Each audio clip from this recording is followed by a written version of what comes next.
recebi o convite, achei que era até um grupo menor, mas vejo que o tema despertou, parece mais interesse do que eu imaginava, né? De fato, o tema fé e razão é um tema que tem, assim, uma atualidade permanente. Vamos proceder da seguinte forma, então. Eu preparei um texto e então eu faço essa leitura pausada desse texto, às vezes semeado por algum comentário, que assim me ajuda até a me organizar, porque o tema é muito vasto, né? E depois eu estou aberto para perguntas, tá bem? Acho que assim não vai, espero não ser cansativo também nessa leitura desse texto, que nos dá também um pouquinho mais de objetividade no tema que abarca, na verdade, a história de toda fé e razão. O tema fé e razão possui uma atualidade permanente e merece ser debatido e aprofundado continuamente. Diz respeito à própria origem da chamada civilização ocidental. Há uma vasta e rica bibliografia a propósito. Segundo a carta apostólica Fides et Ratio, né, de São João Paulo II, que é a maior referência magisterial recente sobre o assunto, então, sobre fé e razão. Essa carta encíclica dele foi de 1998 e ela começa assim, vou citar só o primeiro parágrafo, porque por aí, nesse primeiro parágrafo, a gente já tem uma ideia do que ele vai desenvolver. A fé e a razão, Fides et Ratio, constituem como que as duas asas pelas quais o espírito humano se eleva para a contemplação da verdade. Foi Deus quem colocou no coração do homem o desejo de conhecer a verdade e, em última análise, de o conhecer, para que, conhecendo-o e amando-o, possa chegar também à verdade plena sobre si próprio. Aí, entre parênteses, o João Paulo cita alguns textos bíblicos. Êxodo 33, 18, Salmo 27, versículos 8 a 9, Salmo 63, versículos 2 a 3, Evangelho de João 14, 8, primeira carta de João 3, 2. Basta, né? Não vou agora entrar nesses textos, mas só para dizer que ele aproveita textos do Antigo Testamento, livro do Êxodo e Salmos e Evangelho de João. Originalmente, agora sou eu que estou falando, né, no Papa, né? E é que eu faço referência histórica. Eu não vou fazer uma exposição da Fides et Ratio, que é um documento riquíssimo e para quem tiver interesse em aprofundar o tema, é a minha sugestão para começar, né? A Fides et Ratio vale a pena, né? Originalmente, razão e fé não se opunham e deveríamos antes falar de duas grandezas simbólicas comparáveis, podendo se apresentar em diálogo como razões da fé e razões da razão, como mostra admiravelmente o filósofo jesuíta Padre Henrique Cláudio de Lima Vaz, que tem uma vasta obra, um domínio enorme sobre a filosofia, num texto que ele escreveu, Metafísica e Fé Cristã, que foi publicado na revista Síntese, 86. Então, não havia separação de razão e fé, porque, me permitam aqui, porque nem todos são da mesma área, né? Mas a experiência da razão, nós temos uma espécie de tempo eixo, né? Dois grandes historiadores, filósofos, Karl Jaspers, na Alemanha, e Erich Froebel, que é alemão, mas que viveu nos Estados Unidos e que tem uma obra monumental sobre a história, chama a atenção para uma espécie de tempo eixo, em que a humanidade faz uma experiência de afastamento do mito. No caso da filosofia, a substituição do mito pela razão demonstrativa, né? O logos, a poeticos, né? No caso da fé bíblica, a experiência do afastamento do mito pela historicidade da ação, né? A partir da revelação, né, bíblica, desde o Antigo Testamento. Então, ocorre em tempos semelhantes.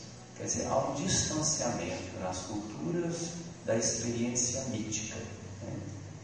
A filosofia faz esse caminho pela razão e a fé bíblica pela revelação e com a resposta da fé.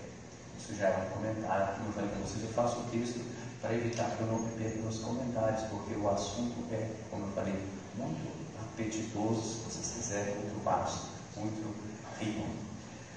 Mas nós estamos numa cultura racionalista, então vamos direto para a nossa cultura racionalista. Eu dou um salto, embora fosse tentador falar da antiguidade e do período medieval, dou um salto agora.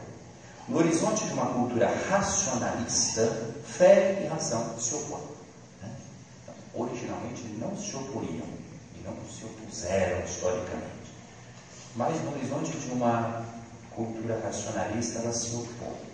Na verdade, o racionalismo reduz a razão à forma de razão instrumental, de caráter técnico-científico.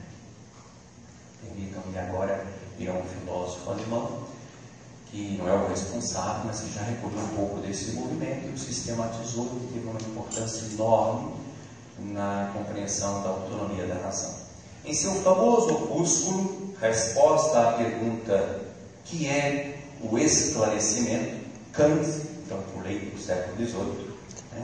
Kant define o projeto da ilustração, que vai dar origem à razão moderna, a partir de dois vetores básicos: posição crítica em relação à tradição e à autoridade e comprometimento com o interesse emancipatório do ser humano.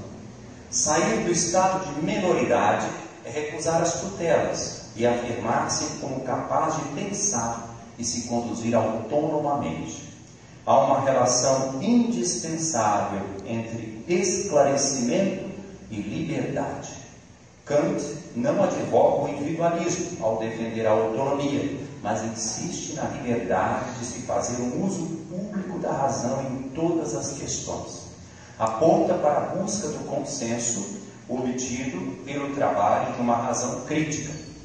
Todas as pessoas e épocas têm direito a esse exercício, ao esclarecimento. O problema é que Kant estabeleceu uma cisão ao recusar a metafísica no nível da razão pura e aceitá-la só no nível da razão prática. Para Kant, que vai escrever aquelas três obras importantes: a crítica da razão pura, né? Crítica da razão prática, crítica da faculdade de julgar, né? Mas então ele faz uma cisão. Muito bem. O idealismo alemão rejeitou a solução kantiana e tentou uma reconstrução sistemática da metafísica nas modalidades de Fichte, Schelling e Hegel. Mas a partir do século XIX, a posição crítica em relação à metafísica foi radicalizada. Os enciclopedistas franceses, desde o século XVIII, Nietzsche, Adorno, Horkheimer, e no Brasil, o ensaísta Sérgio Paulo Rouanet, compreendem a ilustração do século XVIII como parte, para alguns privilegiada, de uma família espiritual batizada como corrente iluminista, com raízes na antiguidade, passando pela Renascença para chegar até Marx, Freud, Adorno, Michel Foucault, Habermas e outros. O iluminismo seria uma tendência intelectual transepocal que combate o mito e o poder a partir da razão. Então, uma leitura de toda a história, vendo uma família espiritual transepocal chamada iluminismo. Ilustração seria um momento privilegiado do século XVIII. Na dialética do esclarecimento, Adorno e Horkheimer, dois pensadores alemães da escola de Frankfurt, né, filosofia contemporânea, observam uma dialética no iluminismo. Cito os dois: o mito já é esclarecimento, e o esclarecimento acaba por reverter à mitologia. Eles vão fazer a crítica à trajetória da razão no Ocidente, né? Então o iluminismo nasce de uma ruptura com a natureza, no sentido de dominá-la, dando início a um incessante trabalho da razão que combate todo o pensamento que contém traços de sua pré-história. Assim, o animismo é criticado pelo mito, O mito pela metafísica. A metafísica pela ciência matematizada. Atualmente, o iluminismo absolutiza a ciência como única forma de verdade. E a razão instrumental própria do iluminismo e fruto da luta contra a magia e o mito transforma-se em mito. Veio a ironia, né? Isso é a dor do Horkheimer, não citados literalmente, mas é o fio condutor dessa obra importante chamada Dialética do Esclarecimento ou Dialética do Iluminismo. Então, a razão instrumental própria do fruto da luta contra o mito, mas transforma-se em mito. Observa-se em todo o processo, desde o seu início, um uso redutor da razão, a par do progresso alcançado. Então, estamos vendo dois autores que não são autores necessariamente de fé.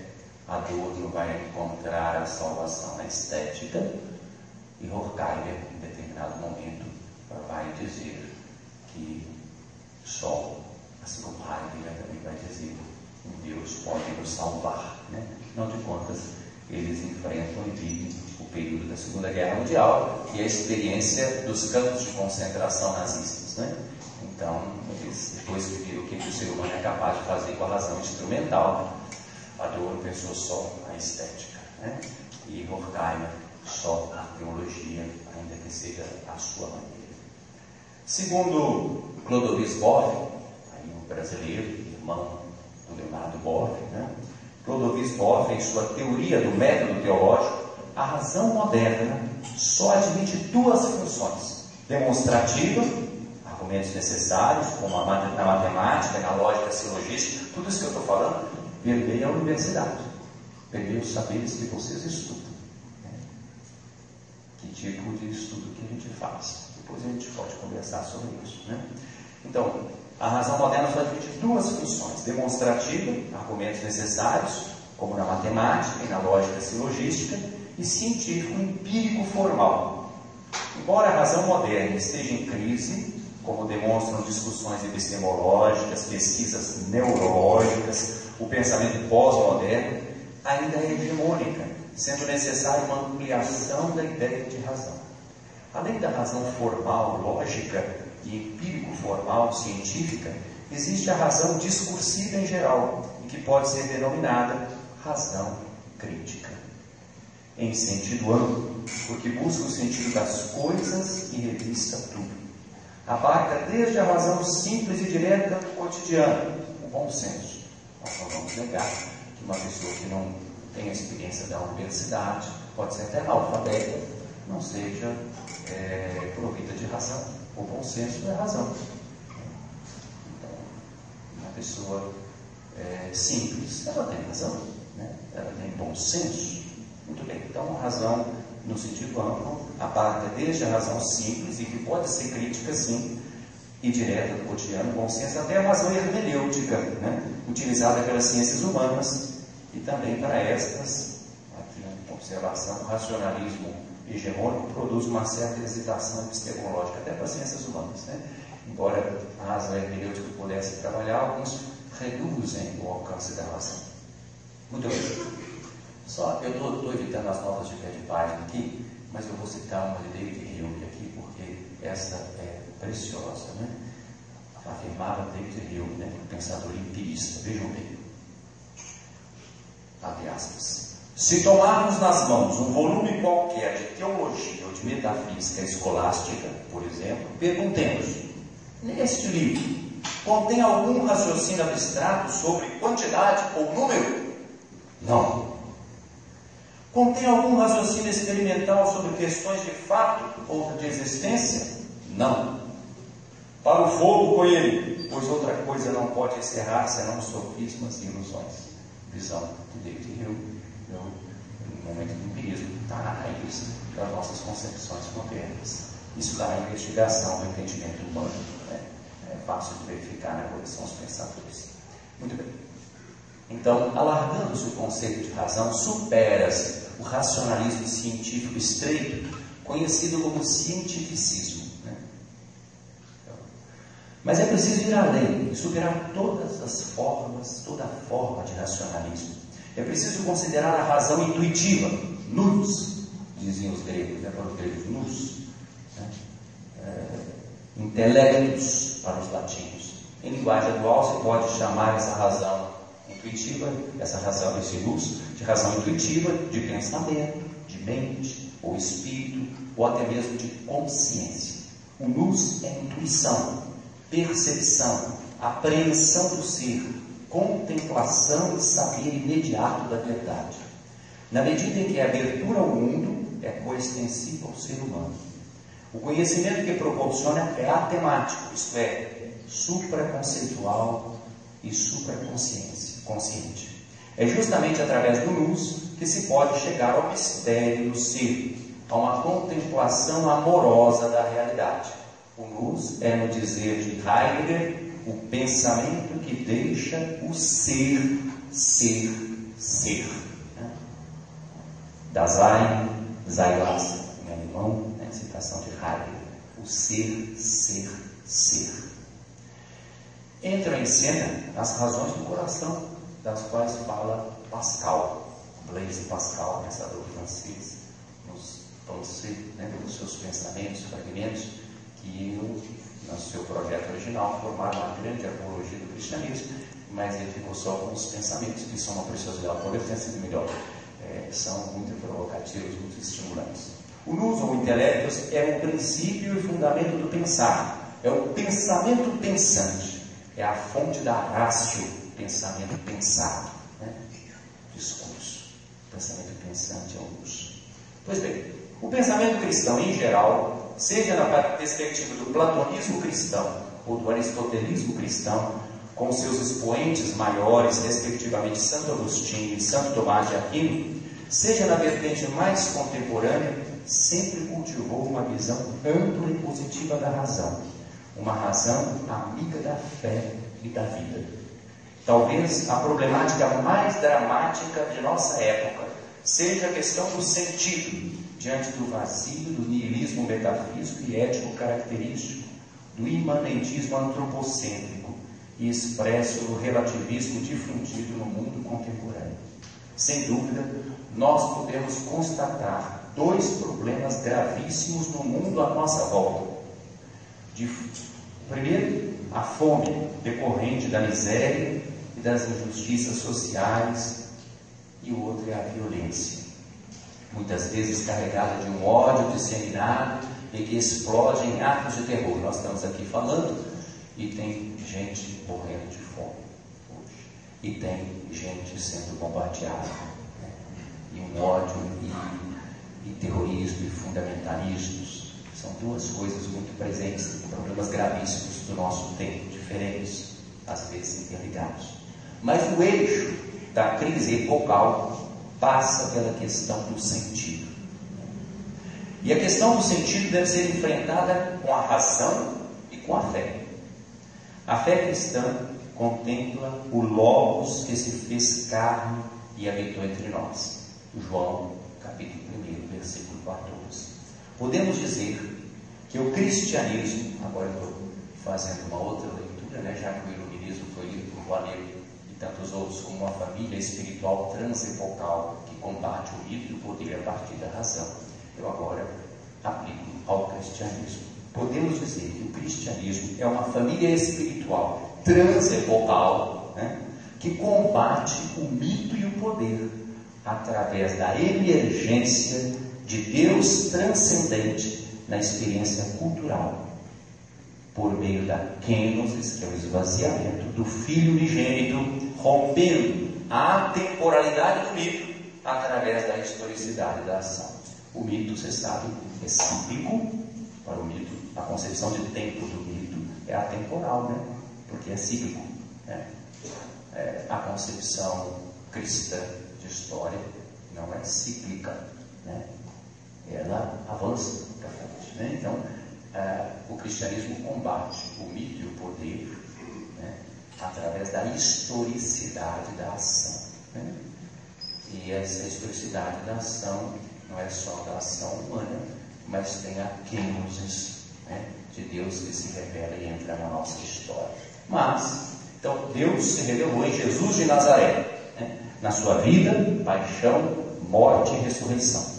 Mas só os simples, os que têm um coração de pobre, o percebem, como nós podemos ler ou ouvir no Evangelho. Cito um trecho do Evangelho. Eu te louvo, uma palavra de Jesus, né? Em determinado momento. Eu te louvo, ó Pai, Senhor do céu e da terra, porque ocultastes estas coisas aos sábios e doutores e as revelastes aos pequeninos. Sim, Pai, porque assim foi do teu agrado. Tudo me foi entregue por meu Pai, e ninguém conhece o Filho senão o Pai, e ninguém conhece o Pai senão o Filho, e aquele a quem o Filho quiser revelar. Mateus 11, versículos 25 a 27. Jesus é a sabedoria em pessoa, como o Filho unigênito de Deus que assumiu a condição humana. Ele é o Logos do universo. Ele é a imagem do Deus invisível, primogênito de toda a criação. Tudo foi criado por Ele e para Ele. Ele é anterior a tudo, e nele tudo tem a própria consistência. Cito a carta de Paulo aos Colossenses, capítulo 1, versículos de 15 e versículo 17. Jesus confere sentido à existência humana. Ele é o caminho, a verdade e a vida, conforme nós temos em João 14:6. Ele é o pão da vida, João 6:35. A luz do mundo, João 8:12. O Evangelho do Reino, proclamado por Jesus, ensina como enfrentar os grandes desafios do mundo atual que apontamos anteriormente. Diante da fome, da miséria e da injustiça, ele nos ensina o que? O Evangelho do Reino? A partilha, a solidariedade. Diante da violência e do ódio, ele nos ensina o perdão e a reconciliação. Mas nada disso se faz só com a conduta pessoal. A fé e a caridade não dispensam a razão. O trabalho da razão é necessário para que a partilha e o perdão cheguem às comunidades, às sociedades e a todos os povos. O Papa São João Paulo II nos ensina em sua carta Fides et Ratio que a fé e a razão constituem como que as duas asas pelas quais o espírito humano se eleva para a contemplação da verdade. Foi Deus quem colocou no coração do homem o desejo de conhecer a verdade e, em última análise, de conhecer a Ele, para que, conhecendo-o e amando-o, possa chegar também à verdade plena sobre si próprio. Volto a essa mesma citação com a qual eu abro, né? A filosofia, portanto, que trabalha com a razão, nesse sentido de razão, né, tout, né, razão no sentido amplo, a razão que deve ser fundamento, a filosofia deve, portanto, recuperar a sua vocação primeira de busca da verdade. Filosofia, etimologicamente, significa isso, amiga da sabedoria, né? E a sabedoria se identifica com a verdade. A filosofia deve, portanto, recuperar a sua vocação primeira de busca da verdade, não se contentando com verdades parciais e provisórias, mas enfrentando as perguntas radicais sobre o sentido e o fundamento último da vida humana, pessoal e social. O homem, por sua natureza, procura a verdade. Esta busca não se destina apenas à conquista de verdades parciais, físicas ou científicas. Não busca só o verdadeiro bem em cada uma das suas decisões, mas a sua pesquisa aponta para uma verdade superior, que seja capaz de explicitar o sentido da vida. Trata-se, por conseguinte, de algo que não pode desembocar senão no absoluto. Cito com isso a Fides et Ratio, número 33. Também o magistério do Papa Bento XVI insistiu na importância da razão para a fé e da fé para a razão. Para o Papa Bento XVI, não agir segundo a razão é contrário à natureza de Deus. Eu vou citar aqui, não textualmente, mas de passagem, uma conferência que ele fez na Alemanha com o seguinte título: Fé, Razão e Universidade. Onde nós estamos? Fé, Razão e Universidade. Recordações e reflexões, né? Foi um discurso que ele fez na Universidade de Regensburg no dia 12 de outubro de 2006. Para o Papa Bento XVI, não agir segundo a razão é contrário à natureza de Deus. O Evangelho segundo João começa qual novo Gênesis? Como é que começa o Evangelho de João? No princípio era o Logos. Essa palavrinha grega tem uma riqueza enorme. Logos é razão, verbo, palavra. Logos ordenador, Logos explicativo. No princípio era o Logos. João 1. Logos, lembra bem do 16, significa ao mesmo tempo razão e palavra. Uma razão que é criadora e capaz precisamente de se comunicar, mas como razão. Assim, não é por acaso que se encontraram o pensamento bíblico e o pensamento grego, terra de nascimento da filosofia. Sócrates combateu o mito com a razão. Já no Antigo Testamento, a revelação de Deus a Moisés na sarça ardente contestou o mito na afirmação do eu sou, o nome de Deus, né? Quando Moisés pergunta quem é o Senhor, né? Como é que eu vou dizer para os outros qual é o seu nome? Por que você pergunta o meu nome misterioso? Eu sou aquele que sou, aquele que será, aquele que estará com vocês. E combate do mito porque aponta para a história. Eu sou aquele que caminha com vocês na história, que estará com vocês. Então, já na revelação do Antigo Testamento, esse eu sou, né, é uma contestação do mito. Para Bento XVI, há um autêntico iluminismo que se encontra com a fé cristã. O Papa Bento XVI combate a autolimitação da razão e defende uma razão aberta, dialogal, integral. Certamente a razão é ultrapassada pelo amor, como ensina São Paulo no Segredo de Cristo. Mas sempre, recorda Bento XVI, estaremos diante do amor do Deus Logos, para o qual se dirige o culto e a praxis cristã. Nós não podemos esquecer isso. Fiz uma alusão aqui à primeira carta de Paulo aos Coríntios, capítulo 13, aquele belíssimo hino ao amor, à caridade, que as pessoas, nós todos gostamos muito, e que às vezes no casamento o pessoal escolhe como leitura, né? A caridade é paciente, tudo crê, tudo espera, tudo suporta, né? Tudo vai passar, fica aquele belíssimo poema da caridade. Claro que nós acreditamos no Deus que é amor, mas é um Deus que é amor, Deus caritas est, mas é um Deus que é Logos, que é razão. É nesse horizonte, aqui delineado em grandes pinceladas, que os cristãos somos chamados ao exercício do pensar e do agir, iluminados pela palavra da Escritura. Então agora eu vou citar, para concluir, um trecho da carta aos Colossenses. Como eleitos de Deus, santos e amados, revestidos de sentimentos de compaixão, de bondade, humildade, mansidão, longanimidade, mas sobre tudo isso, revestidos da caridade, que é o vínculo da perfeição. E reine nos vossos corações a paz de Cristo, a qual fostes chamados em um só corpo. E sede agradecidos.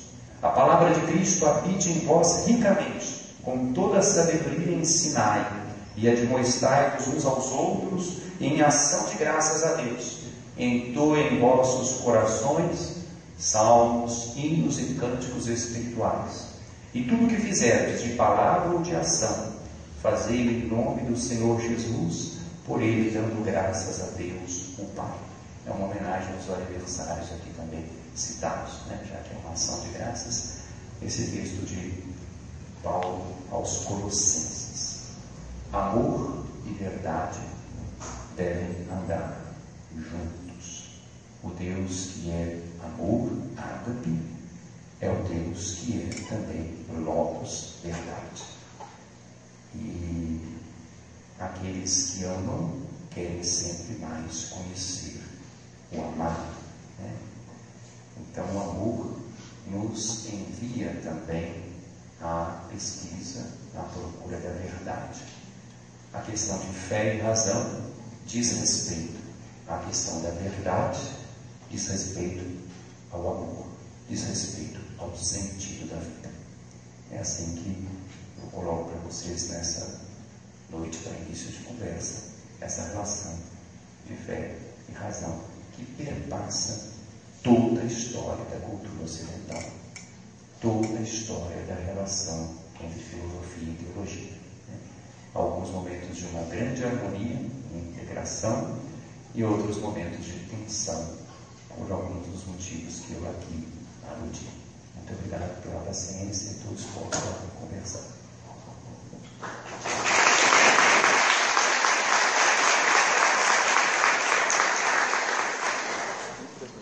Bem, vejam bem, quando eu fiz essa apresentação sobre fé e razão, não sei se ficou claro para vocês, a fé, eu não coloco a fé, por exemplo, na esfera simplesmente do sentimento. Claro que tem sentimento também, ser humano. Aliás, um grande racionalista, que é Hegel, quando eu falo isso, as pessoas até assustam. Hegel diz assim: nada de grande no mundo se fez sem paixão. Paixão no sentido aqui de sentimento, coisa apaixonada. Não é paixão aqui no sentido, bom, paixão sempre tem sofrimento, né?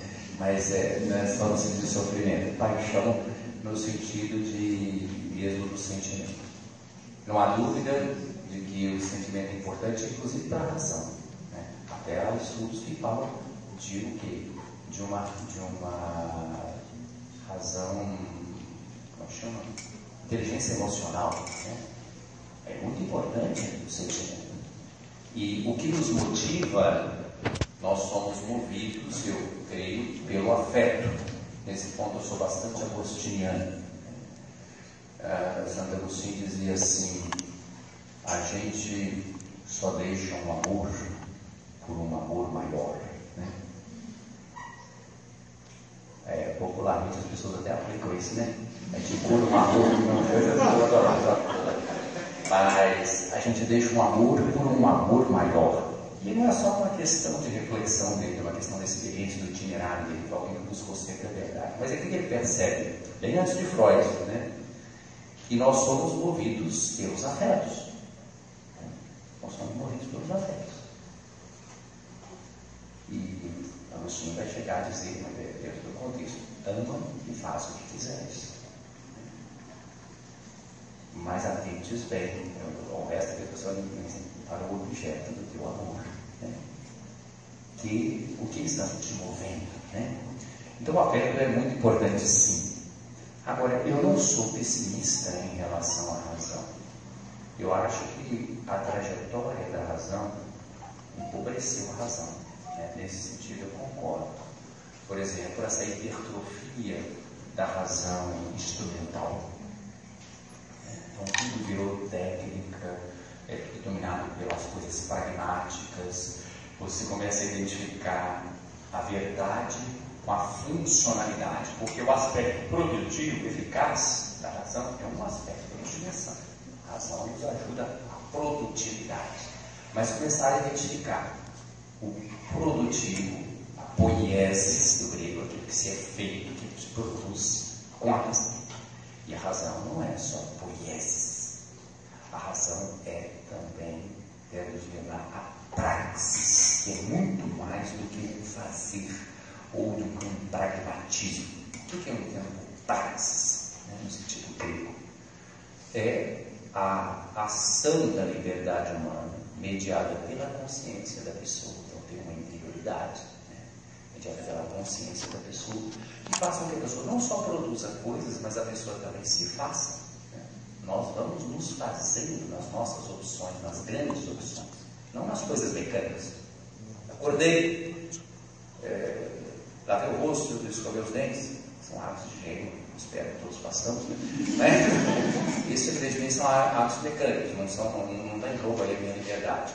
Mas as minhas escolhas, sim, todos os dias eu faço escolhas, né? As escolhas sobre valores, né? Aí é a minha praxis, né?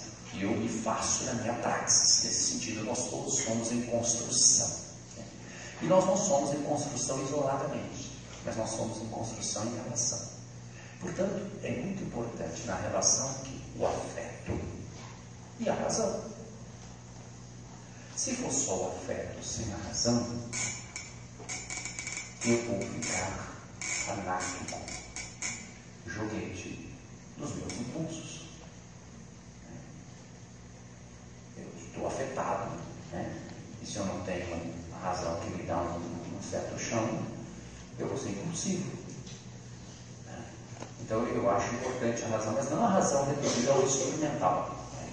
É uma razão que deve acreditar, estar aberta para o absoluto real. O que eu acho que aconteceu com a razão, por isso que ela se empobreceu, é que ela rejeitou a existência do absoluto real. Então ela se fechou à transcendência, ela se tornou uma razão imanentista.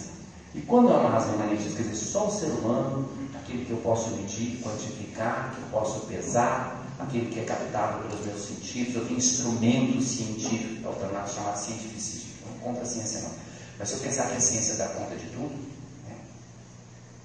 Então isso é o cientificismo, a diferença é positivista, seja de esquerda ou de direita, isso tem para as ideologias de esquerda e de direita, significa um empobrecimento da razão. Aí sim, a razão estaria morrendo, né? Porque eu estou abdicando de algo muito importante, que é a capacidade que eu tenho de, pela razão, pesquisar, investigar não só o aspecto instrumental, mas me perguntar pelo sentido. Por exemplo, essas perguntas fundamentais que não são necessariamente da fé, já estão na razão, vão abrir para a fé. Mas, por exemplo, de onde eu vim? Para onde eu vou? Qual o sentido da minha vida? Por que a dor? Por que a morte? E a razão não pode investigar essas coisas. A razão que abdicou disso se tornou uma razão empobrecida. Aí, essas perguntas vão ficar para quê? Para o sentimento. Ela entregou isso para o sentimento. E o sentimento só não vai dar conta disso. Porque são perguntas que vão pedir também razões. Então, na verdade, quando eu coloco a fé e a razão, eu não vejo fé e razão como duas grandezas separadas de forma abissal. O verdadeiro diálogo deve ser as razões da fé e as razões da razão. Fé e razão que são não só nessas vertentes que eu citei clássicas, do Stigma, de Tomás, mas se você pegar em pensadores modernos, contemporâneos, né? Por exemplo, Maurice Blondel, que refletiu sobre a ação, ou uma Edith Stein, né?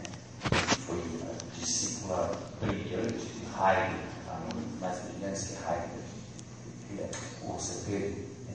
Que também da fenomenologia, né? Ela faz toda uma reflexão, né? sobre a harmonizando fé e razão, né? Jean Ladrière, um filósofo belga, que lecionou também a Sorbonne lá em Paris, na Universidade de Louvain, na Bélgica. Jean Ladrière foi um filósofo da ciência. Ele conseguia raciocinar e refletir, publicar sobre fé, sobre razão, sobre ciência, né? E vivendo de uma forma, não é padre, um leigo, né? Um homem da universidade. Então eu acredito nessa possibilidade de um diálogo fecundo e acho que tanto a fé perde se ela não tiver razão. Aí nós temos os riscos dos fundamentalismos, das guerras de religião, dos fanatismos. Fé sem razão é perigosa, né?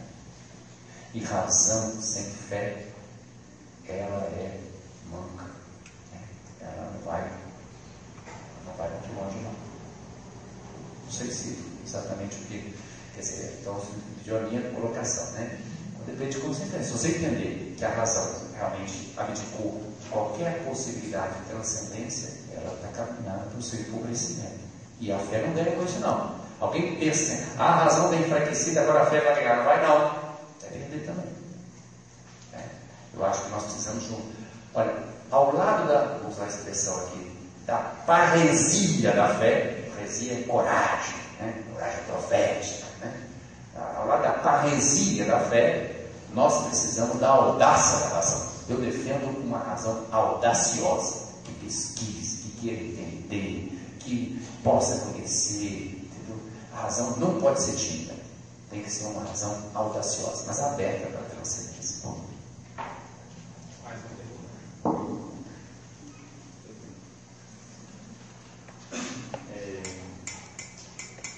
Um dia eu perguntei assim para uma pessoa assim, mas qual que você acha assim, que a função da fé? Aí ela me respondeu com outra pergunta. Assim, você acha que Jesus tinha fé? Eu falei, claro, Jesus, né? Tinha fé demais e tal. Não, Jesus não tem fé, Jesus conhece.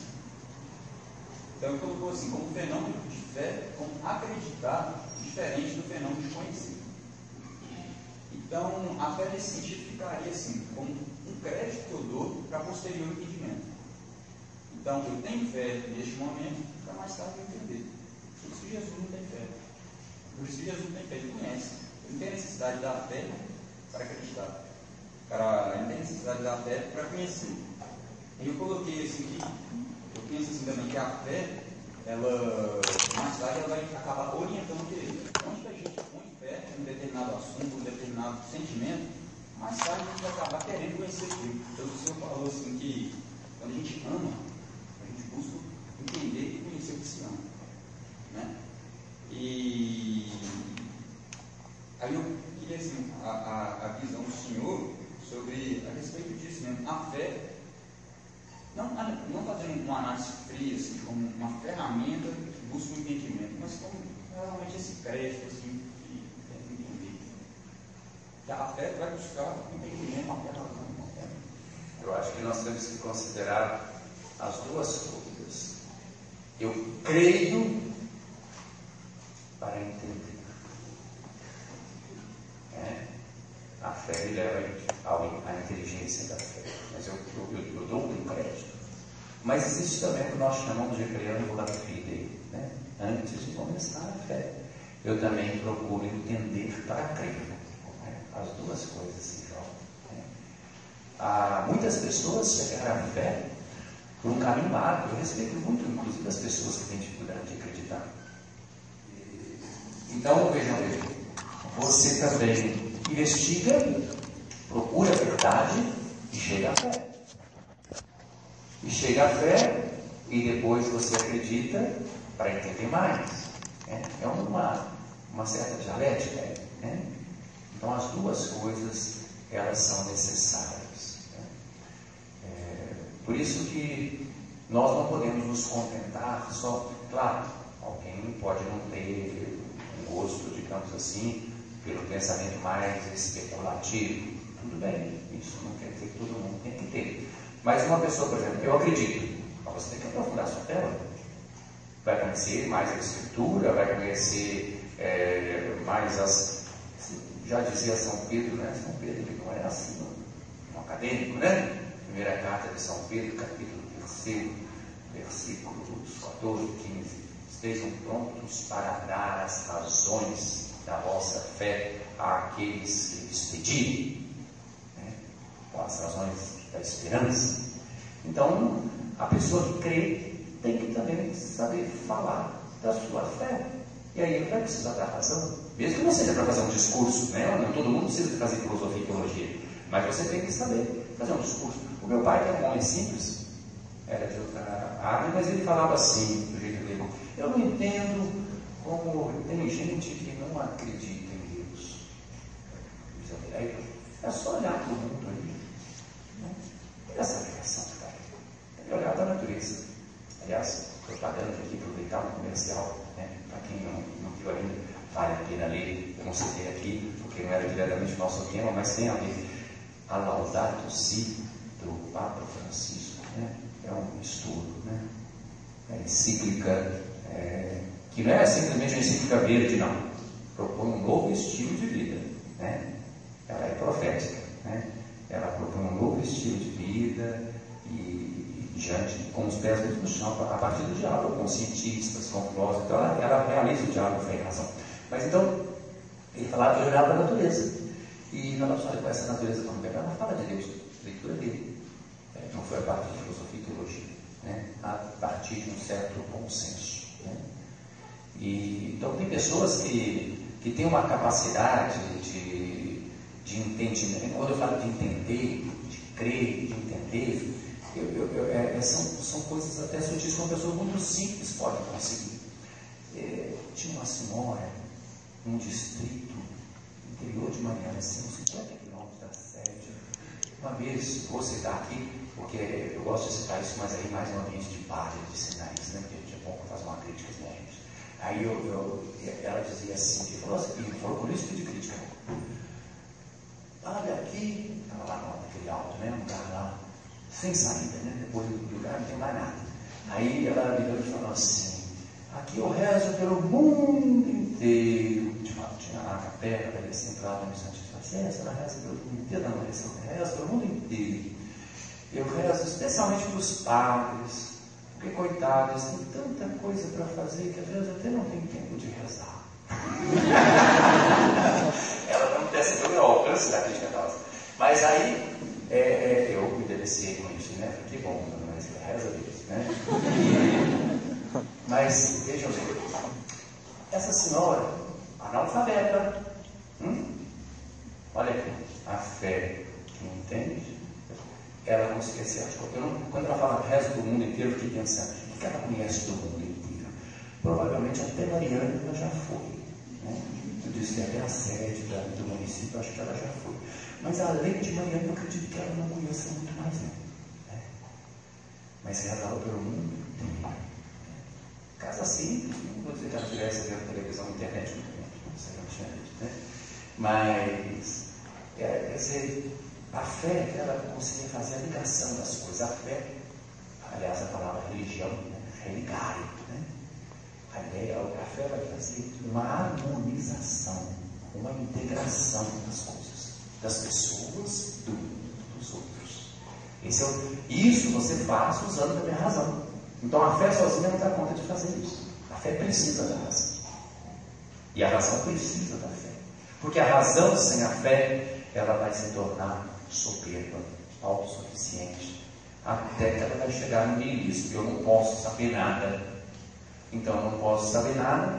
Então eu vou viver com o que eu tenho agora. Aproveitando, comamos e bebamos, porque vamos todos morrer. Né? Então a vida é feita para os externos. Bom, é muito bonito isso, sobretudo lá no bonito de festa, né? Eu acho horroroso, mas estou dizendo assim, lá no primeiro mundo, as pessoas com barriguinha cheia, né? Com saúde e tudo mais, então podem dizer não só que morreu a razão, mas podem dizer que morreu o ser humano. Não tem que negócio de ser humano, pessoa, não tem isso. Né? O que nós somos? Até a reflexão sobre o ser humano fica reduzida. Né? Porque como não pode fazer nenhuma metafísica, nenhuma nada transcendente, então como refletir sobre o ser humano? O ser humano, o que é? É alguém que é um em si, é um sujeito, mas ele se relaciona, né? Então veja, o que nós temos inscrito na nossa vida? A possibilidade de transcendência. Nós somos um ser que saiu de nós mesmos, nos relacionamos. Isso é transcender. Isso é transcender. Então, quando você desanima até de falar sobre o ser humano, e tem umas definições até assim sobre o ser humano muito esquisitas, né? Nós não passamos de um computador loquaz, né? Dotado de precisão, não sei o que, papapá. Muito bonito lá no primeiro mundo, né? Mas vai falar com um pobrezinho lá na África que não passa de um computador loquaz. É uma questão até política, política nesse sentido, desprezar a capacidade que nós temos de falar sobre o ser humano, definir quem é o ser humano. Né? Então, crer para entender, mas entender também para crer. Né? É preciso conjugar as duas coisas. Isso não sou eu que falo, não. Santo Agostinho falava isso, Santo Anselmo falava isso, Santo Tomás de Aquino falava isso, Encíclicas e Verácio. Tem 2 capítulos, um com esse título, crer para entender, outro entender para crer. Olá, Léo. Boa noite. Me surgiu uma inquietação sobre essa diferença realmente, um pouco se distancia, um pouco se aproxima a questão da razão, mais se distancia a razão instrumental da fé. Em alguns quesitos, principalmente vamos falar assim, da eficiência, acima de tudo, essas coisas mais ligadas ao instrumentalismo. Porém, me pareceu uma inquietação sobre o tipo de razão substancial, substantiva que fala de Reino Ramos, tanto ser autônomo, emancipado. Aí eu, nesse sentido, eu fiquei na dúvida, onde situar essa razão substancial entre a fé e a razão instrumental? Aí já é um passo de aproximação.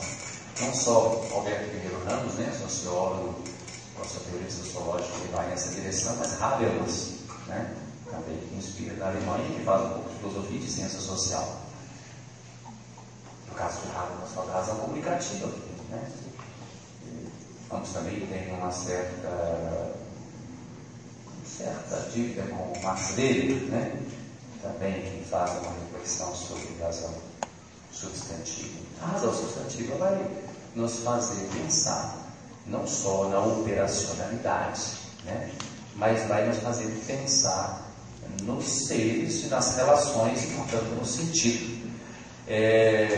Por exemplo, nas esferas de uma comunicação, né? Em pequenos grupos, que não estão assim totalmente dominadas pela lógica da razão instrumental, que se tornou hegemônica, emerge de novo uma espécie de racionalidade substantiva, em que a comunicação se faz mais pura.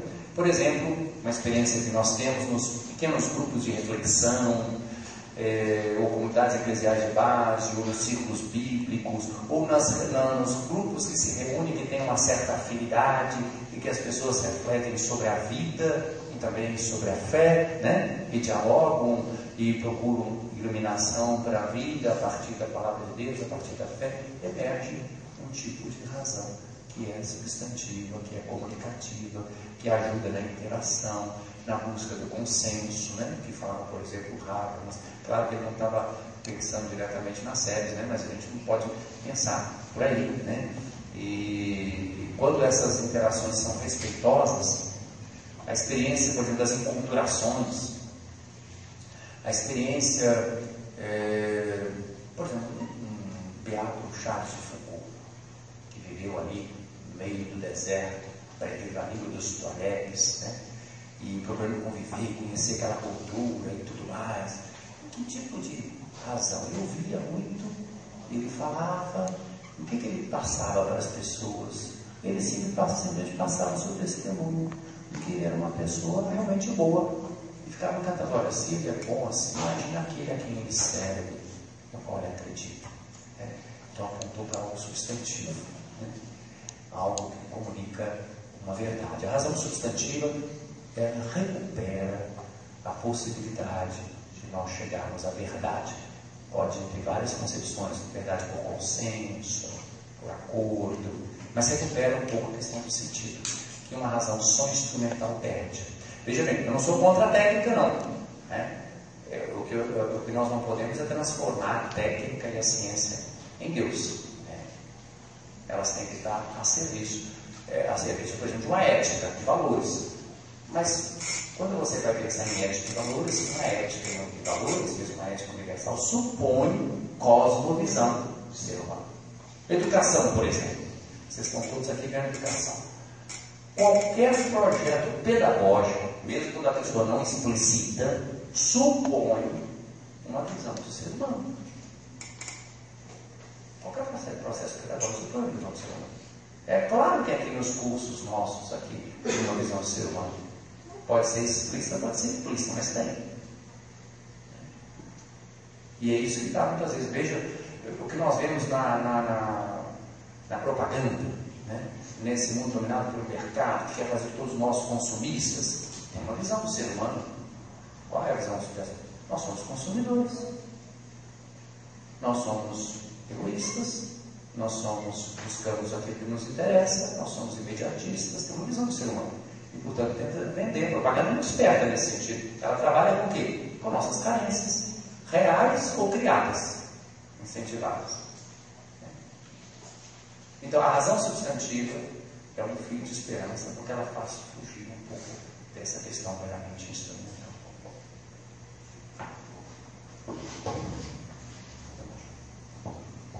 Muito bem, vamos encerrar por aqui. Tudo bem? Sim.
reservas de racionalidade substantiva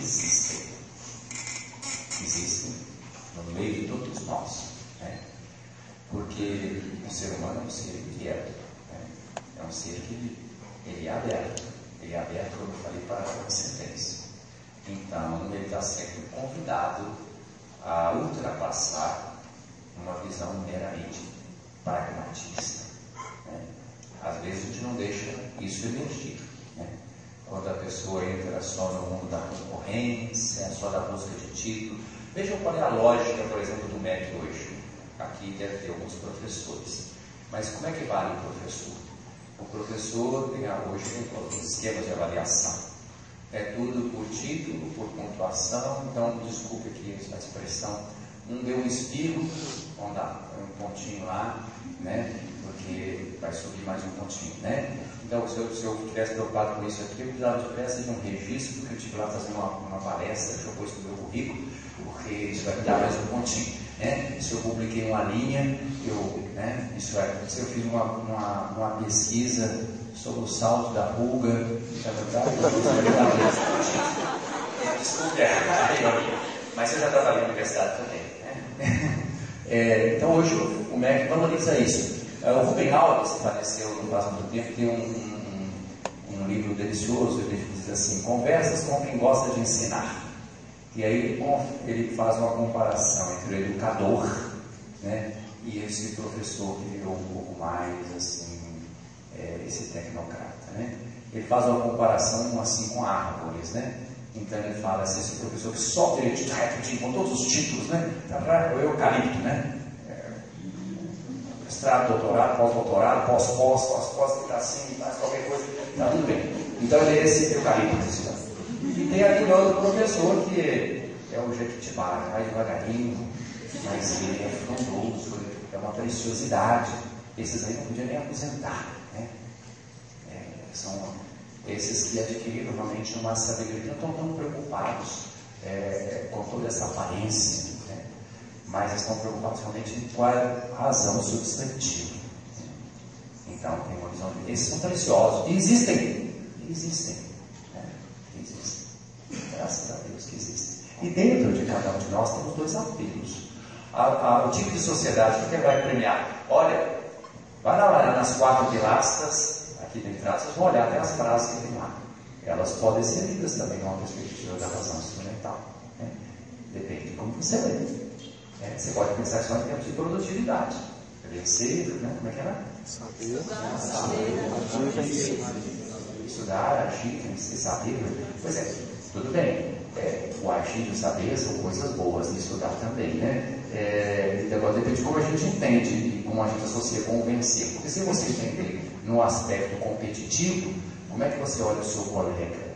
É um concorrente ou é um amigo? Um interlocutor que te permite crescer? Ou é alguém que você precisa afastar como inimigo? Me impressionou muito nesse problema dos refugiados na Europa, não sei se vocês viram, uma fotógrafa, né, uma mulher. As mulheres são mais sensíveis do que os homens são mais abrutalhados, né? Uma mulher, uma fotógrafa, estava ali vendo aqueles refugiados chegando, então passa uma criança carregando a outra, ela larga um pouco a fotografia e chuta. A criança chuta. Vê uma outra pessoa idosa também carregando uma pessoa, ela põe o pé para a pessoa tropeçar. Quer dizer, o que ela está vendo? Ela não está enxergando os seres humanos, ela está enxergando concorrentes. Eles me ameaçam. Eles ameaçam, vou usar bem assim, meu emprego, minha comida, meu sossego. Tá? Então está vendo como inimigo. Depende de como eu vejo o outro. A educação que não me leva à transcendência é uma educação que está prisioneira da razão instrumental. Porque o que é o movimento educacional? E aí não é só a universidade, só a escola, o movimento do ser humano. É eu sair da dimensão situacional da existência. Né? Qual é a dimensão situacional da existência? Nós somos, né, no mundo, somos seres no mundo, não estamos no espaço, no mundo, né? E nós somos com os outros. Isso nós não escolhemos. Você pode não gostar, né? Sartre vai dizer que o inferno são os outros, né? Mas você pode não gostar, mas nós somos no mundo e nós somos com os outros. Mas nós temos que uma dimensão de transcendência qualquer, abertura para o futuro, diferente do animal. Nós nos compreendemos no tempo, né? Para nós tem passado, presente e futuro. O ser humano, ele é temporal, ele se compreende com o tempo. Então, um dos aspectos de transcendência é a capacidade de projetar a transcendência que eu estou falando. Então, abertura para o futuro. Que projeto você tem para o futuro? E como que eu entendo esse futuro? Sou só eu? Ou eu entendo o futuro como historicidade, portanto, eu estou com outros. Certo? Isso em relação ao tempo. O outro elemento de transcendência qual é? É a percepção do outro, o contrário do que essa fotógrafa fez. Ela não enxergou o outro, ela enxergou o concorrente. Enxergar o outro significa eu perceber que alguém é diferente de mim, mas tem a mesma dignidade que eu. Então, eu descubro a alteridade. Então, não só estou aberto ao futuro, eu me transcendo no tempo, mas eu me transcendo também descobrindo a alteridade. Olha, tem uma outra pessoa distinta de mim, que tem a minha dignidade, com quem eu vou interagir. E nós estamos no mesmo barco. A descoberta da alteridade me leva à solidariedade. Então, uma educação que não me abre para a historicidade e para a solidariedade é uma educação manca. É um reducionismo educacional. É pseudo-educação. Toda educação verdadeira deve levar à transcendência, à projeção do tempo, compreendido com historicidade, e à relação com o outro, respeitando a alteridade, portanto, o contrário de violência, de fundamentalismo, de preconceito, de não aceitação, e perceba, então, solidariedade. A educação verdadeira deve levar a isso. Isso é que é a verdadeira praxis. Já foi. O rapaz que quiser está vendo. Isso é a verdadeira praxis. É a ação humana, a liberdade agente em relação ao futuro e em relação ao outro. É claro que isso é o esquema ideal, porque nós sabemos que existem subpraxis, que é o sujeito que é tão oprimido pela situação, pela dimensão situacional da existência, que ele consegue se projetar em relação ao futuro e em relação ao outro. Ele está vivendo só no limite da subsistência. Ele é vítima. É tão pesado sobre ele a dimensão situacional da existência. Ele tem outros problemas, talvez fome, baixa autoestima, muito sofrimento, sei lá. É a subpraxis, ele não consegue. E tem a antipraxis, que é aqueles que aproveitam dos outros e que produzem a subpraxis. Aqueles que exploram, aqueles que corrompem. Né? Nós estamos vivendo uma purgação no Brasil com essa questão da corrupção. Quanta gente que aproveitou do seu poder, né? E tal, não sei o que. Não é? É a antipraxis. Olha, eu meter a mão no dinheiro, que seria o dinheiro público, que iria para a educação, para a saúde, para os outros. O que é isso? É uma antipraxis. É impedir que as pessoas possam fazer o pulo da transcendência. Né? Então, eu estou produzindo subpraxis, eu faço antipraxis. Bom, os assuntos são vastos, né? Acho que não é intenção, pessoal. Mais uma corajosa, duas pessoas.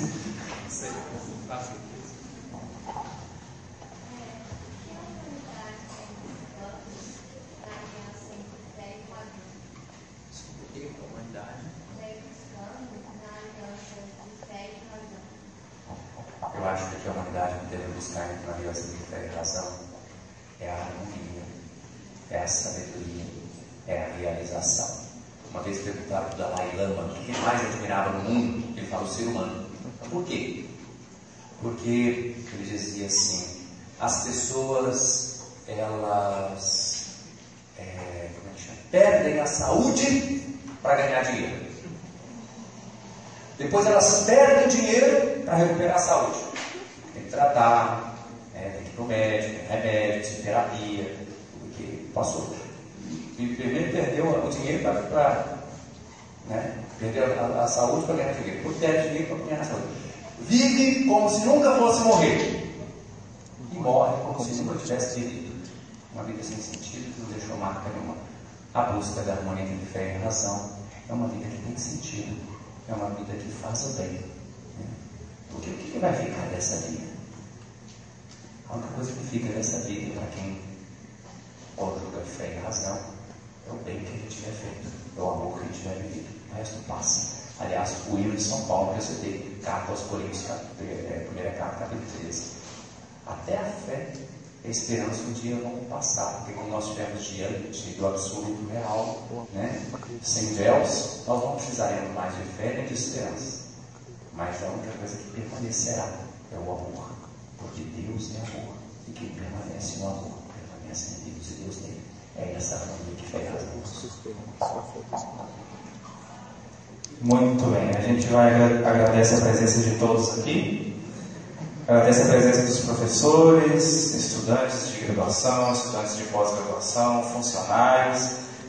Esse evento foi promovido pelo Ministério de Universidades Renovadas, que o grupo de estudo bíblico e os estudantes fazem parte do Ministério de Universidades Renovadas, e nós, então, agradecemos também a todos os servos do Ministério de Universidades Renovadas que ajudaram na realização dessa palestra.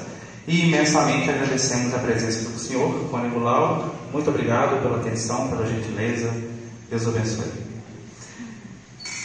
Convido você a encerrar com uma salva de palmas.